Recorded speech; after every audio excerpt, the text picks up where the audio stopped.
inglesa sobre el desarrollo de las competencias en laboratorios de comunicación.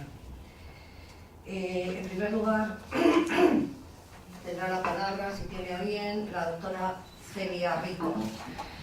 En el marco europeo de educación superior, como saben todos ustedes, se contempla de manera detenida el fomento de las competencias en los discentes. Sobre este terreno trata la mesa que tengo el honor de moderar, y en ella centramos nuestra atención sobre la utilidad de las prácticas extracurriculares para impulsarlas. La profesora Celia Rico es doctora en Filología Inglesa por la Universidad de Alicante, máster en Traducción Automática por el UNIST de Manchester y máster en Dirección y Administración de Empresas por IED. Le interesan las tecnologías de la traducción y cómo afectan al proceso traductor desde el punto de vista profesional. En esta área ha publicado diferentes artículos y ha trabajado en varios proyectos de investigación. Actualmente es profesora titular de Tecnologías de la Traducción en la Universidad Europea. Esta conjunción de conocimientos va acompañada, o más bien al revés, por un interés especial por aquellos a los que no se oye. Y por este sentido solidario ha fundado en la OEM uno de los proyectos más entrañables de esta casa, que es la Agencia de Traducción Solidaria, donde el conocimiento se pone al servicio de una finalidad muy superior, en la que los estudiantes hacen prácticas no solo del arte de traducir, sino del cumplimiento del deber de ayudar a los más débiles. Tiene la palabra la doctora. Muchas gracias, Paloma, por esta presentación. La verdad es que el proyecto que voy a presentar de la Agencia de Traducción Solidaria es un proyecto muy querido. Llevamos un rodaje de 3 años. Tenemos al fondo a 2 estudiantes que están ahora mismo haciendo prácticas, Eleonora y Lara. Y la verdad es que gracias a ellas, como a ellas, de los estudiantes que han pasado y los que espero pasar en el futuro, cómo conseguimos las cosas que hacemos en la agencia de traducción.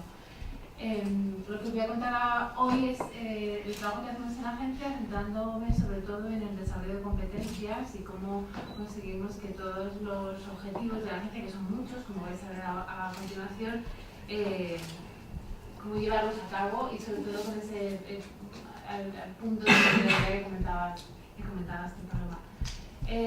Quiero empezar con una cita del profesor Daniel Wadek en su libro Translation as a Profession. Es un libro que para mí es muy querido porque me da la pauta de cómo debemos formar a nuestros estudiantes, y a él recurro de manera periódica para recordar cosas que a veces se me escapan. Bueno, en este libro hay muchos aspectos que hay que tener en cuenta, pero para mí el que me da la pauta del trabajo o el que me sirve de guía para el trabajo que estamos haciendo en la agencia de traducción es esta cita que he traído, donde nos dice que el primer objetivo del traductor es trabajar por los intereses de sus clientes. Nuestros clientes en la agencia de traducción solidaria son clientes diferentes al concepto de cliente que paga por o encarga una traducción, porque nosotros lo que hacemos es donar nuestro trabajo y nuestro esfuerzo en favor de causas solidarias. De hecho, no aceptamos ningún cliente que sea porque no es el espíritu de la gestión. Y al mismo tiempo, todo el trabajo que hace el traductor tiene que estar en favor de sus intereses y no puede ir contra esos intereses. Ahora veremos cómo trabajamos, cómo conjugamos esto en la agencia de traducción. Aquí he traído un índice, una estructura de lo que voy a cubrir en mi comunicación. Veremos primero el por qué surge la idea de la agencia de traducción solidaria, que nos va a servir de contexto. Luego veremos qué es lo que hacemos y cómo lo hacemos. Sobre todo en el cómo es donde centraré el plan de formación en competencias y cómo lo llevamos a cabo en la agencia de traducción. Bien, veamos entonces nuestro porqué. Al principio, cuando surgió la idea de montar la agencia de traducción solidaria, pensé mucho en la misión, cuál era nuestra misión. Y creo que independientemente de que el trabajo que hacemos es para ONGs y con esa idea altruista, nuestra misión en la universidad y mi misión como profesora y sé que es la misión de todos mis compañeros en la universidad es formar a los estudiantes. Y creo que nuestro deber como formadores es formarlos en el más alto nivel de competencias, en este caso la traducción y la interpretación, como un paso previo a su incorporación al mercado laboral. Los estudiantes pasan con nosotros 4 años, a veces 5, otras veces más, pero bueno, es otra historia. Pasan con nosotros 4 años como mínimo, y en esos 4 años los profesores tenemos que hacer muchas cosas. Y hay veces que el momento de incorporarse al mundo laboral se hace un poco complejo porque hay actitudes, competencias, destrezas que en el aula no se pueden trabajar simplemente porque un aula es un aula no es un centro de trabajo. La idea de crear esta misión para la Agencia de Traducción Solidaria es intentar simular condiciones de trabajo parecidas a una empresa de traducción, de manera que se articulasen, que se viera como colofón de todos los 4 años de formación y que les diera ese paso al mercado laboral. Nuestra misión se traduce en una visión, y esa visión tiene 2 objetivos principales. Uno, crear un entorno de trabajo profesional en el que los estudiantes se enfrenten a situaciones reales de traducción. En este caso, nuestros clientes, como he dicho antes, son organizaciones sin ánimo de lucro. Y al mismo tiempo que esta manera de trabajar posicionará nuestro grado como una referencia de innovación en la formación de traductores. Obviamente el trabajo que hacemos los profesores está en el aula, pero también tiene una proyección social, académica y de investigación. Y mi deber como fundadora o propuesta de la agencia es conjugar lo que hacemos en el aula, pero también llevarlo fuera para el beneficio de la comunidad científica y social. ¿Qué conseguimos con todo esto? Bueno, ahí lo resumo en cuatro puntos. Pero como podéis iréis a descubrir, hay muchas cosas relacionadas con el trabajo que hacemos. Queremos hacer una inmersión del estudiante en un entorno profesional que sea un modelo exportable a la red Laurier. Sabéis que la universidad pertenece a la red Laurier y queremos que este modelo de trabajo pueda ser exportable a otros centros dentro de la red. Que además el trabajo que hacemos de traducción no se quede solo en la agencia de traducción, sino que permita conectarnos con otros grupos de investigación, en didáctica, en tecnologías. Ya lo veréis que lo estamos consiguiendo. Esto es un punto que lleva necesita mucho trabajo de consolidación, pero lo estamos consiguiendo. Y, cómo no, dar visibilidad a la universidad en responsabilidad social corporativa. Para nosotros no es una estrategia de marketing la RSC, sino que realmente nos la creemos y trabajamos en ella. Como no podía ser de otro modo, el paraguas sobre el que trabajamos es el espíritu emprendedor. Y de ahí, de ese espíritu emprendedor, es de donde salen las competencias que intentamos desarrollar. La iniciativa y la creatividad para que los estudiantes aprendan o quieran romper fronteras y buscar la innovación dentro de la excelencia, actitudes para trabajar al más alto nivel, con tiempos marcados y unos estándares de calidad, que lleguen a conocer el mercado global y que tengan las habilidades para generar contactos profesionales, que utilicen las más modernas tecnologías y las herramientas informáticas propias del sector de la traducción, y que tengan capacidad para traducir textos en diferentes formatos, que es lo que nos está demandando ahora mismo en el mercado laboral. Con lo cual, al aceptar los encargos de traducción de todas estas ONGs con las que colaboramos, internamente lo convertimos en encargos de traducción con estándares profesionales. Al mismo tiempo, junto a estas competencias relacionadas con el espíritu emprendedor, uno de los objetivos es que les sirva a los estudiantes también como salidas laborales. Que de alguna manera este trabajo que han hecho en su currículum, pero este trabajo que han hecho en la agencia sirve en su currículum como un conjunto de experiencias que le permitan incorporarse de manera más fácil al mercado laboral. ¿Por qué? Porque tenemos relaciones con organismos internacionales, con empresas multinacionales, con departamentos de comercio exterior, con agencias de traducción, con freelance, con emprendedores, De hecho, algunas de las actividades que hacemos a lo largo del año en la Así de Traducción es talleres formativos, talleres profesionales, para que haya encuentros en los que los estudiantes puedan compartir sus experiencias con profesionales del sector. ¿Cómo hacemos todo esto? Bueno, hay 3 grandes guías de trabajo en la agencia. Hoy me voy a centrar únicamente en el plan de formación en competencias, porque es el objetivo de esta comunicación.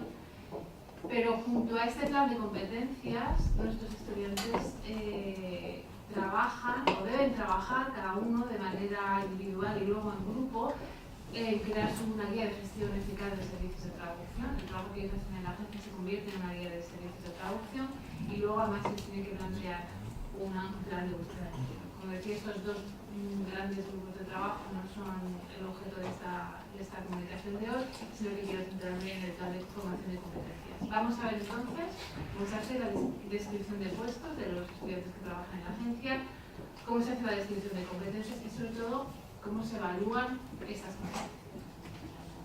Bueno, esto es una captura de pantalla de nuestro espacio de trabajo en el campus virtual, donde simplemente veis aquí que hay 2 secciones, la 1 y la 2, pero en realidad tenemos 14 secciones, porque vamos desde nuestro código de ética a nuestras guías de servicios, a toda la documentación que hemos generado, todas las traducciones que hemos atesorado durante 3 años, las herramientas que utilizamos, los contactos que tenemos. Bueno, el campus virtual es un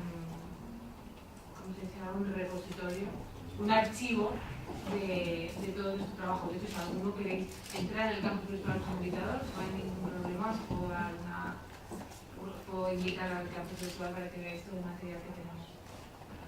Bien, vamos a ver entonces las tablas de competencias que hemos trabajado con los estudiantes. En primer lugar, este es un trabajo que hicimos hace 2 años, cuando empieza la Agencia de Traducción Solidaria.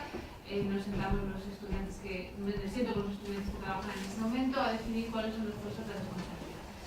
Y decidimos que tiene que haber un gestor de proyectos, tiene que haber traductores, tiene que haber documentalistas, correctores, revisores, terminólogos, tiene que haber un community manager. Bueno, son puestos de responsabilidad pensando en cómo serían estos puestos dentro de una empresa real de traducción. Los puestos, lo que traigo aquí es el fruto de un debate que duró varias semanas, porque yo, obviamente, como profesora tenía claro cuál podía ser este puesto de responsabilidad, pero quería que fuera un trabajo que los propios estudiantes fueran quienes decidieran y visualizaran cuáles eran estas responsabilidades. Llegamos a este desglose que he comentado y luego por cada uno de los puestos de trabajo dentro de la agencia definimos cuáles eran las responsabilidades. De una manera muy minuciosa, viendo pues, cuáles son las responsabilidades de un jefe de proyectos, hay que asignar tareas, hay que supervisar, hay que asegurar la calidad, hay que cubrir ausencias en caso necesario. Entonces ellos se ponían en la piel de ese gestor de proyectos y iban decidiendo y consensuando entre todos cuáles eran las responsabilidades. Obviamente, una vez que teníamos las responsabilidades, el siguiente paso era decir, cuáles son las competencias que creéis que se deberían asignar a cada una de estas responsabilidades. Para esto llevé a clase un estudio que ha realizado la Unión Europea, el estudio Optimale, que define, es un grupo de trabajo para definir las competencias del traductor en toda la Unión Europea. Trabajamos con este estudio y de ahí los estudiantes seleccionaron las competencias que pensaban que podían estar relacionadas con cada una de las tareas. Fue un trabajo muy bonito y a ellos les dio mucha responsabilidad ver que podían decidir en qué competencias se les iba a evaluar. Yo de hecho simplemente iba guiando las conversaciones, pero ellos eran los propios los protagonistas de ese proceso.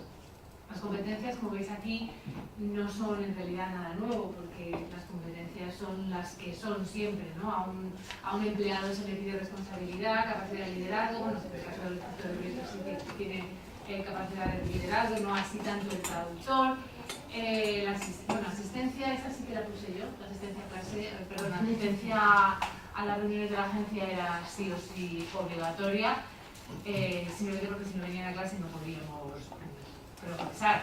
Entonces esta es la única competencia, o más que competencia, es un punto obligatorio, porque si no, no había trabajo. ¿Vale? Pero el resto ya veis que son cosas que se supondría que suponen necesarias en cada tarea. Estas son el desglose de las competencias, en el caso de ser documentalista, corrector, terminólogo. Y una vez que teníamos las competencias establecidas, ya venía el momento de decir cómo íbamos a evaluar esas competencias. Hicimos una evaluación del desempeño en el que el estudiante debía indicar por cada una de las competencias dentro del papel que tenía asignado cuáles eran el grado de desempeño que se suponían de 0 a 100 y además debía justificar su respuesta. Es decir, si el estudiante pensaba que había entregado una traducción de calidad y se ponía un 100% de la nota, debía justificar porque pensaba que la traducción tenía esa calidad. Y así con el resto de las competencias. Lo más interesante de todo es el proceso de evaluación. Lo tengo aquí para que veáis. Pues lo he hecho como a mí me gusta hacer cuadritos y dibujitos. Y aquí en este cuadrito represento básicamente el proceso de evaluación y la interacción entre el profesor y el alumno. Este punto rojo soy yo, porque yo lo he puesto rojo, yo he puesto punto rojo y los puntos azules son los estudiantes. Veis que en la evaluación de competencias, la primera fase de presentación, está el profesor presentando las rúbricas de evaluación a los estudiantes y se inicia un proceso de discusión bueno, más que discusiones, aclarar qué es lo que está pasando, para cómo vamos a usar las rúbricas y cuál va a ser la metodología de trabajo. Si el estudiante en ese momento quiere hacer alguna puntualización sobre las competencias, puede hacerlo.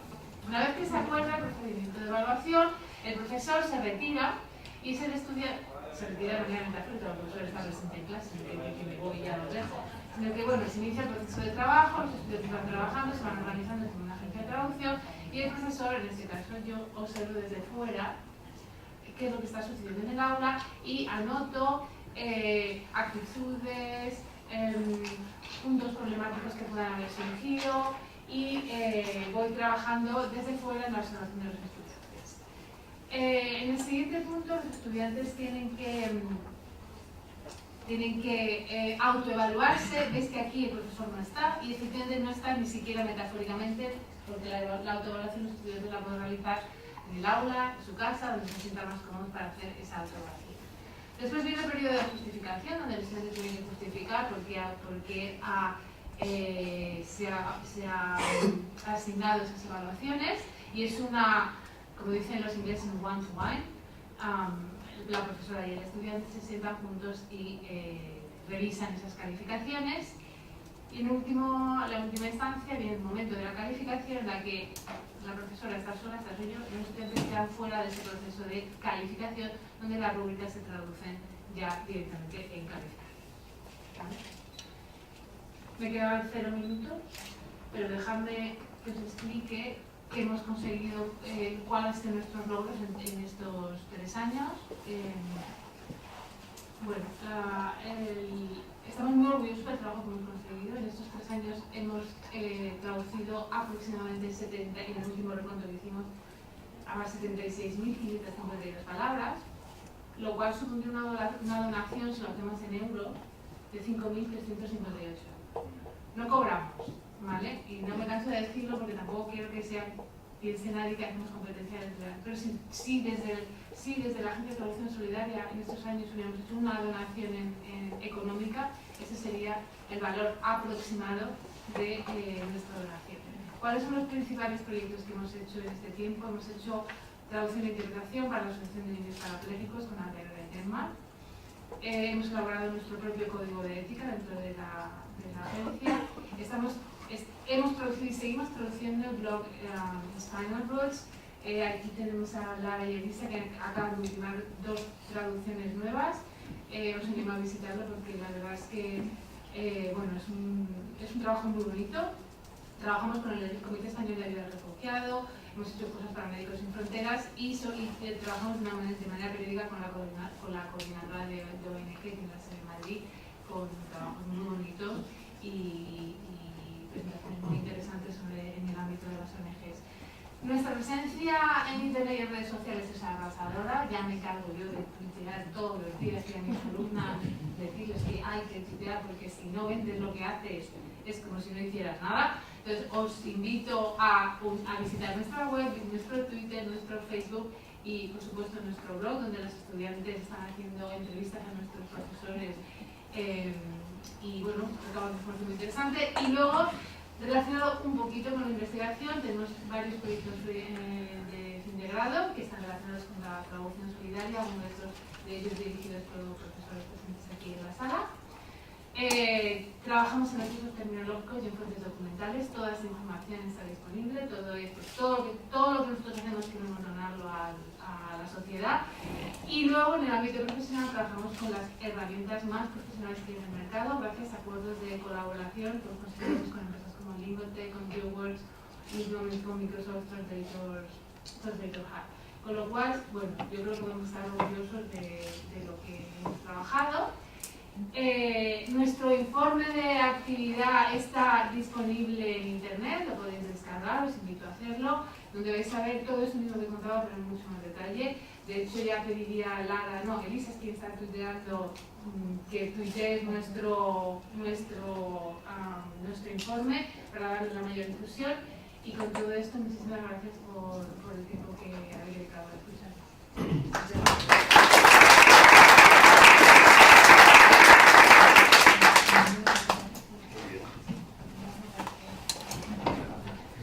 Muchas gracias, Delia. Tiene ahora la palabra el profesor Manuel Sánchez, doctor en Ciencias de la Comunicación, profesor de Tecnología de los Medios Audiovisuales y Producción Publicitaria en la Universidad Rey Juan Carlos. Él cuenta con una amplia experiencia profesional en distintos medios de comunicación y también en la tarea docente. Pues muchísimas gracias, es muy amable. Lo primero quisiera agradecer a todos los presentes, porque sin nosotros esto no tendría sentido, gracias sinceras.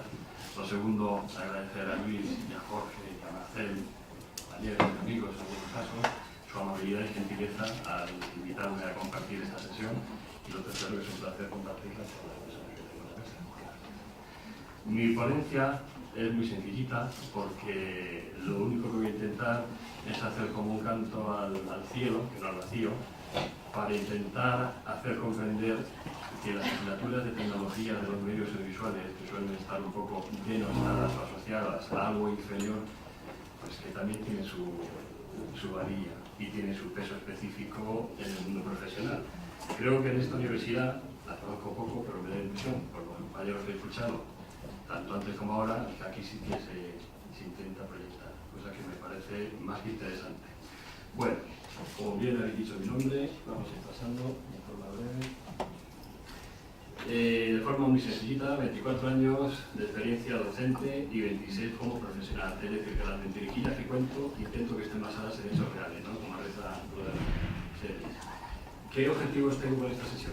Simplemente evidenciar que las asignaturas de tecnologías audiovisuales no es algo menor, no es algo residual, que es importantísimo hoy en día en el sector profesional, aunque estén denostadas y el sector profesional esté intentando apretarlas aún más, pero que son llaves para otras muchas asignaturas y son llaves para la realización de magníficos trabajos como han expuesto nuestros compañeros.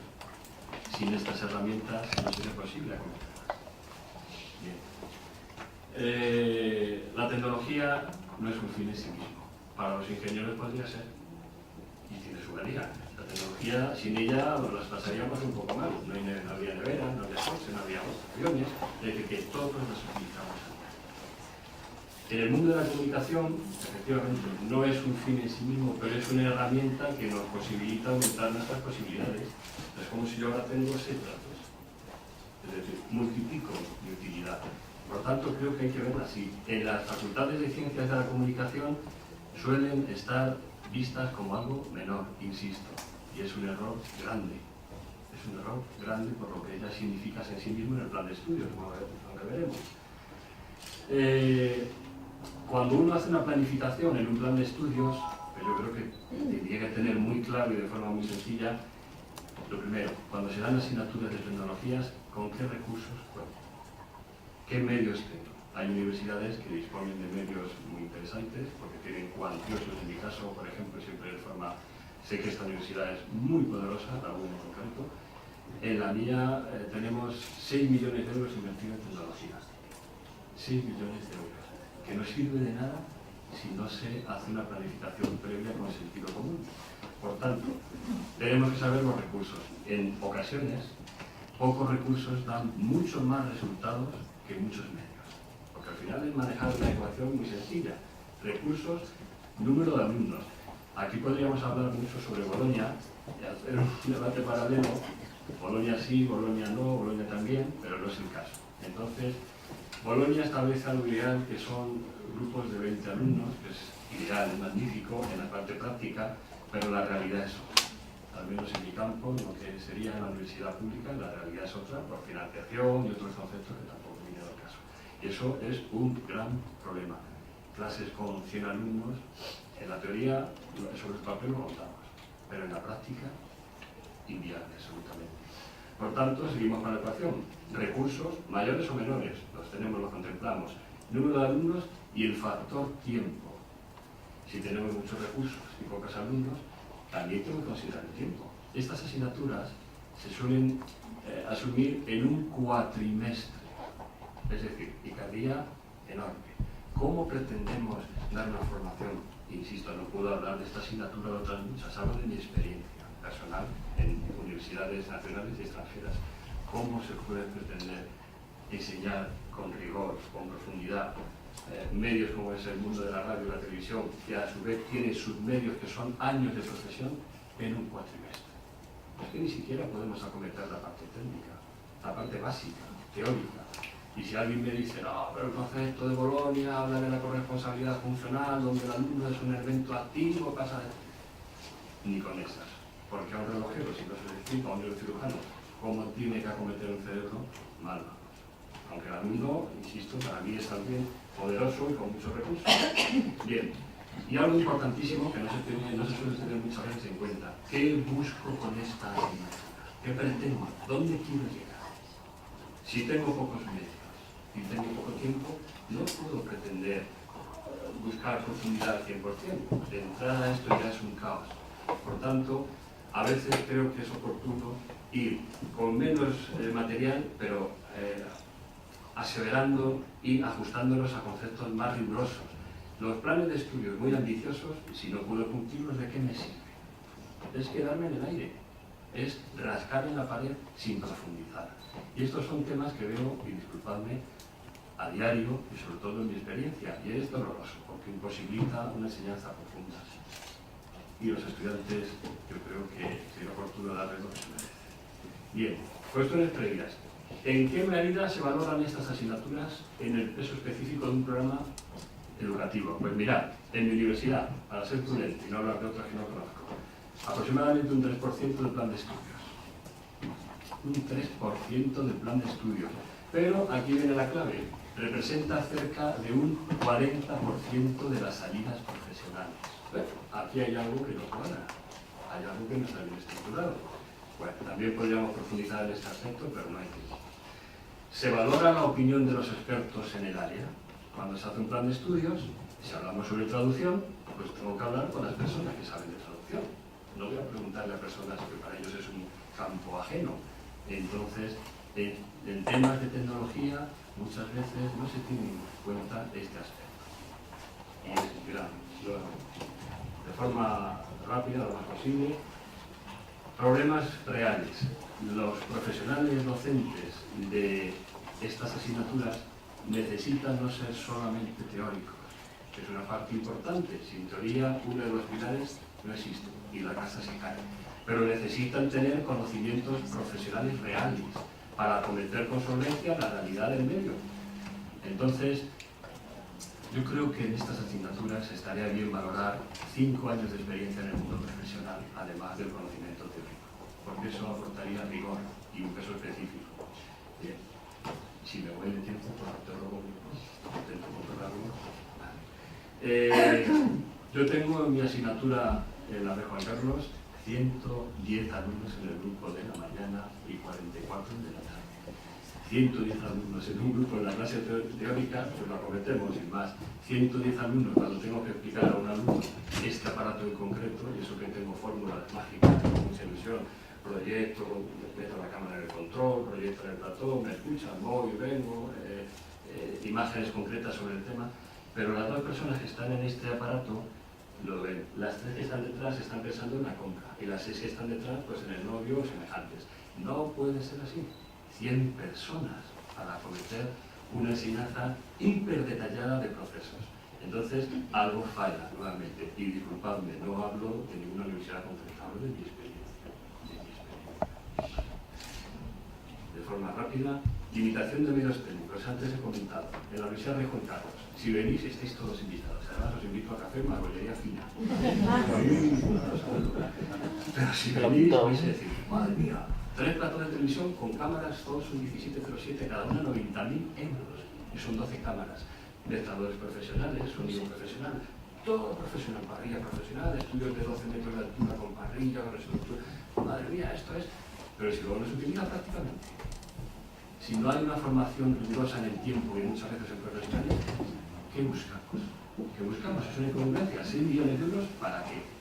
Entonces, en la universidad que también di clase 2 años, a la que también quiero mucho, que es la Universidad del mismo Soto de Segovia, los medios eran mucho más pequeñitos. Pero todos los años salían los premios nacionales de creatividad publicitaria. Todos los años. Con muchos menos recursos y muchos menos medios. Entonces, nuevamente nos tiene que hacer pensar que la fórmula no está bien compensada. Bueno, y aquí os pregunto, ¿qué pensáis? De forma muy breve. ¿Es mejor tener los medios maravillosos a nivel profesional donde la dotación, tengo 3 estudios que cuestan 1.000 millones de pesetas y que me va a limitar la enseñanza en conjunto a nivel masivo, puesto que hay un número de alumnos masivo, o tengo muchos menos medios de mucha menor calidad, pero que me permiten de forma simultánea una formación mucho más continuada? Este es otro aspecto que habría que comentar y valorar. Sé que en nuestra universidad, en la Universidad Europea, tenéis un sistema muy interesante que se hace en otras universidades extranjeras y que tenéis el control y luego hay una sala añadida para que los alumnos puedan verificar in situ lo que se está aplicando. Eso es pues, una fórmula valiosa. Supongo que esa fórmula lo aplicáis otras mucho más detalladas. Yo hago semejante sin tener tercera, pero incluso eso, si me permitís, en mi caso, se queda corto. Porque al final hay que acometerlo de forma particular, cada uno con esa experiencia que habéis contado todos en vuestras ponencias anteriores. Si no se acomete de forma real, con un caso real, que te exponga ante la situación, la información teórico-práctica se queda coja. Es así. De forma breve, lo hemos dicho, un cuatrimestre no es oportuno, problemas a evitar, enseñanza superficial. Yo intento, con mi relación con los medios, que es grande, pues intento ayudar a los compañeros, a los alumnos, en las agencias, en empresas, y con franqueza. Aunque los muchachos son magníficos, son maravillosos, tienen una capacidad genial, tienen unas ganas enormes, la mayoría, pero cuando van a los medios están verdes como tortugas. Pero es así, no es una mentirijilla lo que estoy diciendo. Hay casos muy honrosos que son soberbios, pero si yo no tengo la realidad en mis manos, si yo no puedo acometer la realidad día a día, no sabré enfrentarme a ella cuando tenga que hacerlo. Lo que habéis expresado anteriormente los compañeros, de cajón. Bien, por tanto, existiría una carencia competitiva. Y si no hay carencia competitiva que me habilite, no puedo entregarme al 100% ante una competencia. Todos sabéis cómo está el mercado. Sobre todo, se lo digo a los jóvenes, todos somos jóvenes, pero uno es un poquito más. Chicos, 900 personas despedidas de Telemadrid. No voy a entrar en las formas, solo os digo que se quedaron la directiva, ¿vale? Canal No, 3/4 de lo mismo. Televisión Española, que se aprieten que viene otro ello ahora mismo. Es decir, estamos en una situación donde vais a competir con personas que día a día, durante 8 horas, toda una parte del año de su vida, han demostrado que son profesionales. Si salís al mercado sin una cualificación y unas competencias que os habiliten, pues hombre, el ingenio es válido, pero os quedaréis un paso por detrás. De forma breve, insisto, esto lo hemos comentado, 3% del plan de estudios, 40% de las salidas profesionales, algo no me cuadra, o quien hace los planes de estudios no conoce la vida real del mundo profesional, o que la planificación es errónea de base. Creo, como propuesta, ya para terminar, que las clases tendrían que ser en la parte práctica grupos de 25. Si queremos acometer prácticas de televisión, un equipo de televisión en la parte artística, y pues vamos a superar los 25, pero por lo menos acometer la parte práctica. Para radio, evidentemente, pues no podemos tener un grupo mayor de 6 personas, lo que ya sería entrar en otro debate del número de alumnos, ¿no? El aumento de horas, desde mi punto de vista y mi breve experiencia, como he dicho antes, son unos años ya, pero bueno, humilde experiencia, mejor dicho, creo que estas asignaturas tienen que tener 2 horas teóricas mínimas semanales y 4 horas prácticas semanales. Me diréis, pero hombre, eso vale dinero, durante un año mínimo, y me diréis, es que la universidad no puede acometer estos gastos, entonces saco de la manga, digo, jóvenes, apliquemos el aula libre. ¿Qué es eso? Seleccionar alumnos pata negra, ya sabéis, pata negra, jamón rico, que lo pones en el plato abajo y no se cae, rico. Y a estos jóvenes entregados se les hace un pequeño training para que demuestren actitudes y se les paga. La universidad dice, no se les puede pagar, no les pagues, dales créditos, que para ellos es lo mismo, y das una cobertura absoluta de rendimiento y amortización de los medios y de la enseñanza. ¿Esta es la fórmula? Pues os aseguro que llevo luchando muchos años con esto en mi universidad y no es fácil, No es fácil. Rápido. Hay que fomentar destrezas individuales y grupales.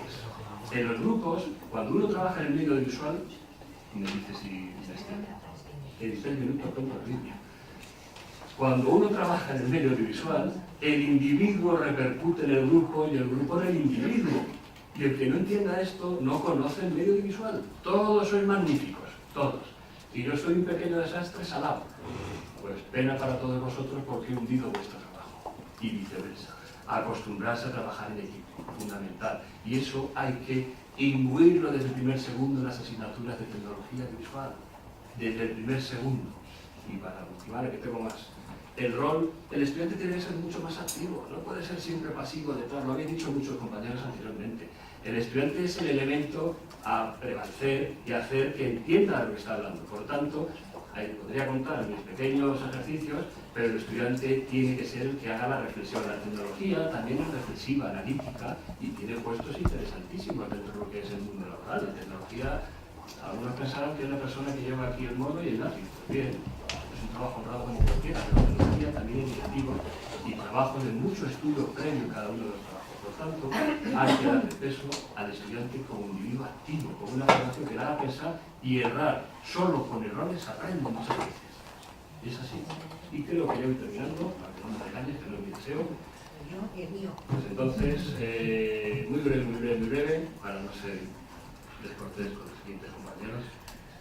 Creo que esta asignatura hay que darle un poco más de peso. Hay que valorarla en su justa medida y hay que entender que es una asignatura que sin ella muchas asignaturas no se podrían acometer posteriormente en los propios planes y sin ella estas maravillas que habéis hecho anteriormente no tendrían sentido. Muchísimas gracias.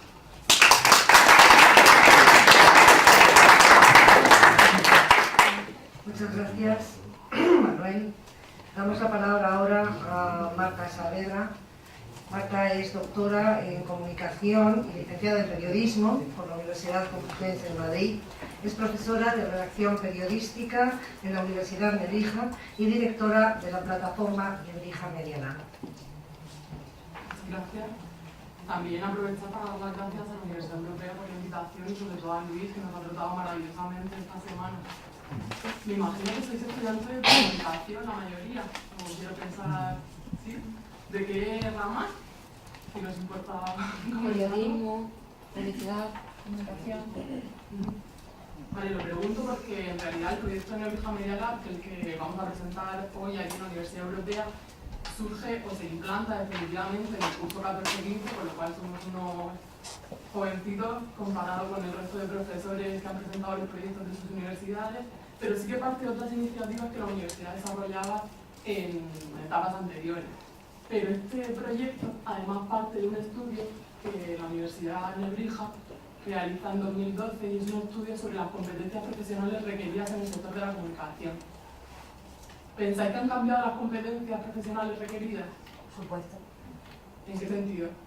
porque al igual que cambia la tecnología, nos obliga a adaptarnos a otros medios en el sentido de realizar esas noticias, cuando antes lo que decíamos del boli y el móvil, ¿no?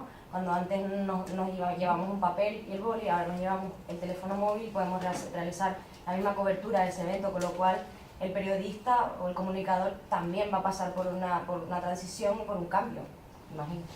Efectivamente, nosotros también pensábamos, como no sé tu nombre, María, que las competencias habían cambiado mucho, pero quisimos saber la opinión de los empleadores. Entonces hicimos una investigación y nos fuimos a entrevistar a diferentes directores de recursos humanos de medios de comunicación como Antena 3, como el Grupo Mediaset, como Onda Cero, agencias de publicidad como TVWA, como TAPSA, como Leo Barnet, y ellos nos definieron las competencias que hoy buscaban en los jóvenes a los que iban a contratar.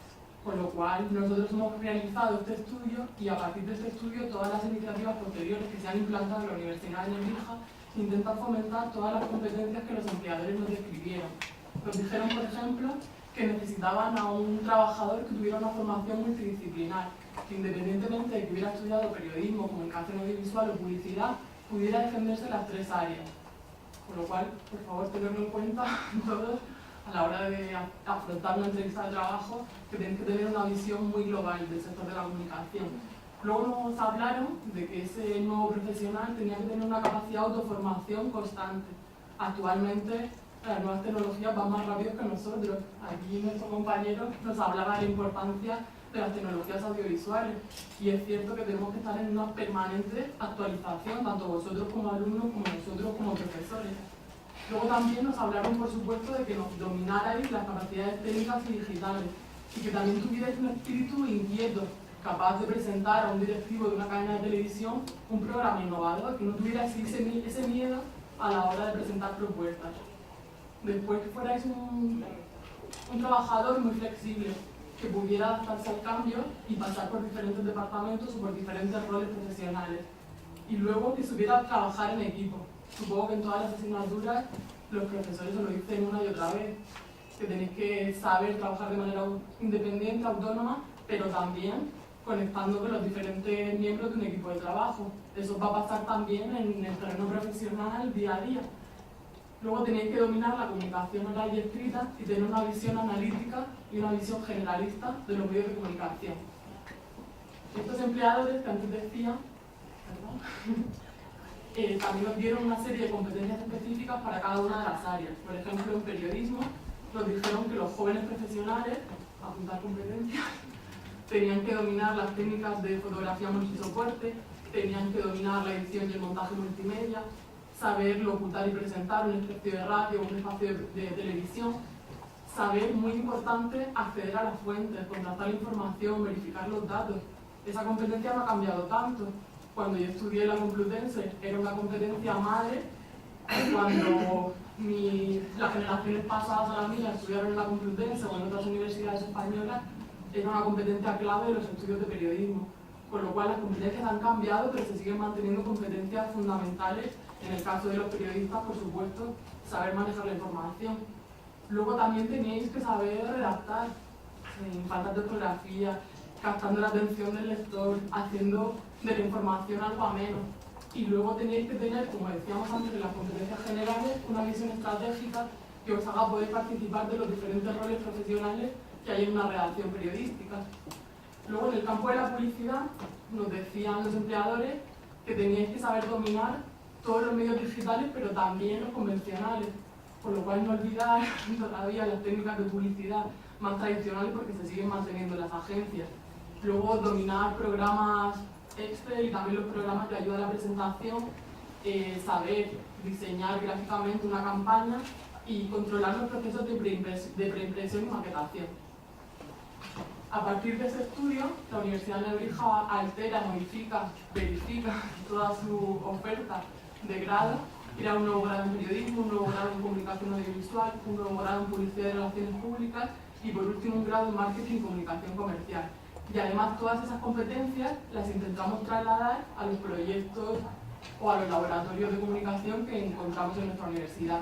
Antes os hablaba de que además hay actividades pioneras, laboratorios pioneros de comunicación que nos han ayudado a establecer el proyecto de Nebrija Media Lab. podemos hablar de muchísimas actividades, pero creo que las más importantes de mi centro son el Festival Jóvenes Topados por la Publicidad, el Festival de Cortometrajes ADN y el concurso periodístico en IPO. Por ejemplo, en Tocados, que es un festival que lleva 16 años celebrándose en la Comunidad de Madrid, los alumnos practican competencias relacionadas con la investigación, con la consultoría sobre las audiencias, pero también crean el propio festival. Es un festival que premia las campañas de comunicación, las campañas de publicidad más importantes a nivel nacional, y ellos realizan el propio certamen. Se encargan de los patrocinios, de los invitados, de gestionar el evento en sí. Luego el Festival de Cortometrajes ADN, que aprovecho para invitaros a la próxima edición, que se celebrará el 7 de mayo en el Cine Capitol de la Gran Vía, no solo sirve para que los alumnos proyecten sus cortometrajes, sino también se encargan de la organización del evento, con lo cual vuelven a entrenar competencias profesionales relacionadas pues, con el guión, con la puesta en escena, con la interpretación. Y luego el concurso periodístico en IPO, que es un concurso de periodismo. Tenemos 3 categorías: prensa escrita, medios audiovisuales y fotografía. Es un concurso en el que los alumnos realizan diferentes piezas de actualidad que son valoradas por un jurado de expertos. Yo os animaría desde aquí, además de participar en los laboratorios, participar en todas las actividades que seguro que vuestra universidad organiza, porque como decían antes mis compañeros y los compañeros de las otras mesas redondas, no es lo mismo llegar a una entrevista de trabajo con un currículum totalmente plano, en el que solo destaque la titulación, que es muy importante, pero no es lo único que nos salga, sino un currículum cargado de experiencias profesionales. Con este enfoque, por fin, en septiembre forzamos el lazo de inauguración del aula de Nebrija Media Lab, que, como han explicado el resto de mis compañeros esta mañana, es un laboratorio de comunicación similar al que tenéis en la Universidad Europea o el que ha explicado Bruno en la Universidad de San Jorge, en el que los alumnos entrenan las competencias profesionales de una manera muy directa. En nuestro caso, hay una serie de características que creemos que definen a nuestro laboratorio. Primero es que los alumnos trabajan en un espacio abierto, en un espacio dotado de equipos profesionales que ellos utilizan a lo largo de la jornada de una manera totalmente libre. Luego, en ese espacio no están solos, evidentemente, sino que conviven con profesores, pero también con profesionales de comunicación, que creemos que es muy enriquecedor que ellos se sientan parte del proceso de comunicación, pudiendo plantear dudas no solo a sus profesores, que ya nos tienen supervistos de las aulas, sino también con profesionales en activo. Por ejemplo, la coordinadora de Radio Nebrija es una profesional que sigue trabajando hoy en día en Onda Cero y en Capital Radio, y está ahí para guiar los trabajos de radio de los alumnos. Luego, por supuesto, como en el caso de la Universidad Europea, ya nos ha explicado Javier, que participáis en proyectos reales de comunicación, donde se entrenan o se preparan tanto competencias generales como competencias específicas. Luego, una característica un poco diferente de Nebrija Media Lab es que nuestros alumnos participan a través de club. En todos los programas de grado de la Universidad de Nebrija hay una asignatura que se llama Desarrollo del Espíritu Participativo, de 6 créditos FDS, que se desarrolla a través de club. La universidad tiene una oferta de club, Nebrija Media Lab desde el curso 14-15 es un club más, los alumnos se matriculan en ese club y reciben 2 créditos FDS por participar. O sea que nuestros alumnos entrenarían las competencias de su área, las asignaturas, y luego además, fuera del horario lectivo, vendrían a Nebrija Media Lab para intentar entrenar las competencias profesionales y además conseguir esos 2 créditos que necesitan para terminar su currículum académico. Y como en el escenario profesional de Nebrija Media Lab se encuentran profesores, alumnos y profesionales, pues ellos se acostumbran muy rápido a trabajar bajo una jerarquía, que también creemos que es importante a la hora de participar en una empresa real. En el espacio Nebrija Media Lab se desarrollan tanto proyectos de innovación docente como se agrupan todos los medios de comunicación con los que cuenta la universidad. Contamos, por ejemplo, con medios relacionados con la prensa impresa, en este caso. Tenemos la revista Nuestra, que es una publicación bimestral, y un portal de noticias de actualidad, denominado Actualidad Nebrija, que tiene una actualización diaria. Luego, si tenemos tiempo, paso a que veáis cada uno de los medios de comunicación. Las competencias específicas que tratamos de que los alumnos entrenen en estos espacios, pues son la ideación, planificación y redacción de piezas periodísticas, la cobertura fotográfica, porque también realizan las fotografías del evento, me imagino como en la europea, porque veo muchos estudiantes realizando fotografías del propio congreso, y luego también se encargan del diseño y la edición digital de los contenidos que elaboran para los medios de comunicación. Luego la parte audiovisual la denominamos Canal Nebrija Media Lab, y en esta sección trabajamos tanto reportajes informativos como reportajes de entretenimiento. Incluso los alumnos en Halloween se atrevieron a hacer un cortometraje de ficción, por eso la imagen del centro, no van normalmente a clase así vestidos, y tuvo muchísimo éxito. De hecho está teniendo una... a fecha de hace media hora tenía ya 3.000 visitas en Vimeo, por lo cual creo que para los alumnos es muy gratificante que su trabajo sea visualizado. Luego en la parte de radio, este año vamos a trabajar sobre todo con 4 formatos. Vamos a hacer informativos, pues estamos ya haciendo informativos, magazine generalista, programas deportivos y programas de radiofórmula. De momento hemos empezado con los programas de entretenimiento y utilizamos el marco de Halloween para hacer un programa especial de esta temática. Por supuesto en este área practican las competencias de locución y presentación, pero también la realización de un guión, la ordenación de los materiales sonoros, de los indicadores que van a utilizar en el programa y también la resolución técnica. Hay un alumno que se encarga de ocuparse de la mesa del estudio de radio. Luego creemos que es imprescindible que manejéis desde el minuto 1 las redes sociales y que os creéis una huella digital, porque el día de mañana también puede servir como una carta de presentación, con lo cual en Nebrija Media Lab hemos creado también un blog a través de una plantilla WordPress que nos sirve de cuaderno de bitácora de todos los elementos que van creando los alumnos, una cuenta de Twitter en la que se suben y se promocionan los contenidos que realizan los alumnos y una cuenta de Instagram. En la otra parte de Nebrija Media Lab están otro tipo de iniciativas de innovación docente que arranca el profesor en su aula y luego utiliza los recursos de Nebrija Media Lab para desarrollarlas. Creemos sinceramente que, aunque tengamos un mes de vida, estamos contribuyendo a que los alumnos aumenten muchísimo su motivación de cara a la titulación y a la profesión futura. Y al crear un book profesional contribuiremos, o eso esperamos, a mejorar su empleabilidad, a que cuando vayan a una entrevista de trabajo tengan un portfolio de trabajo que enseñar, tengan un book profesional ya formado. Al principio nos encontramos con la sorpresa de que la mayor parte de alumnos que se matricularon a este club eran alumnos de primero y de segundo, con lo cual tuvimos que cambiar un poco el planteamiento inaugural y crear unos talleres de iniciación que sirvieran de base a sus alumnos. Pero han sido talleres de iniciación muy productivos.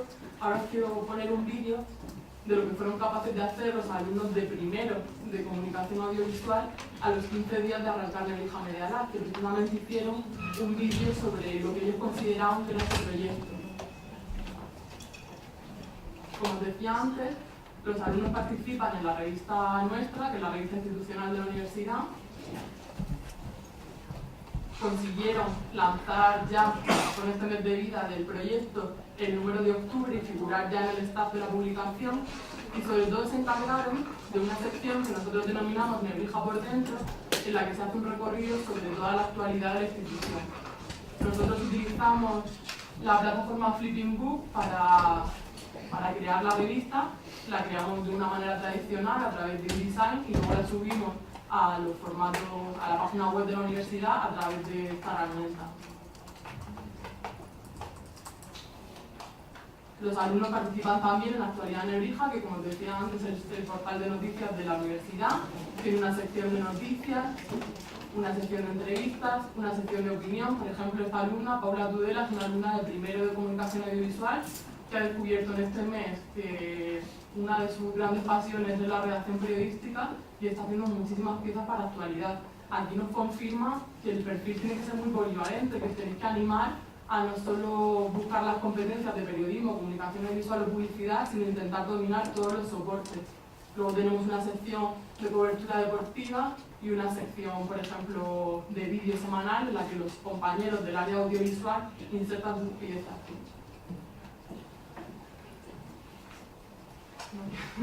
Y luego, por último, quería mostraros el vídeo que han hecho los alumnos o un fragmento del vídeo que han hecho los alumnos de Nebrija Media Lab, en la que ellos decidieron como primer proyecto del área audiovisual precisamente explicar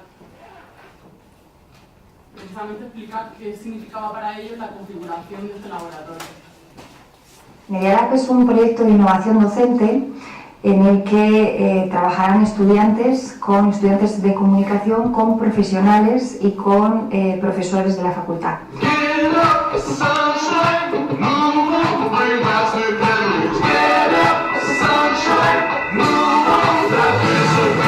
Media Lab es un club nuevo que se ha integrado en esta Nebrija y que bueno, nos permite acercarnos más a las cámaras, tomar un primer contacto con ellas, editar, hacer radio, con diversas temáticas y bueno, creo que es algo bueno para nuestro futuro y formarnos lo antes posible en este campo.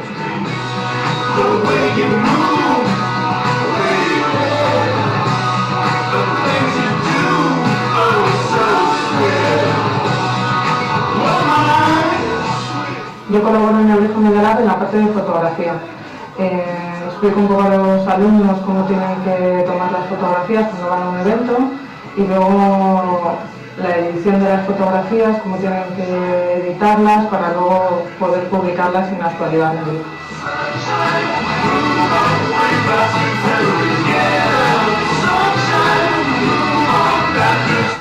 Bueno, espero que sirva como primera idea de lo que pudieron hacer con solo 15 días de laboratorio de comunicación.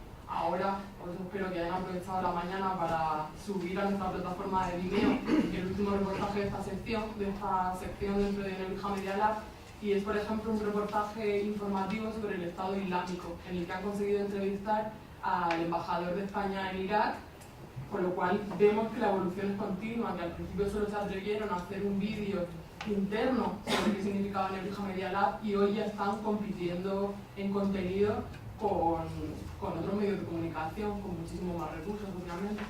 Nada, muchas gracias.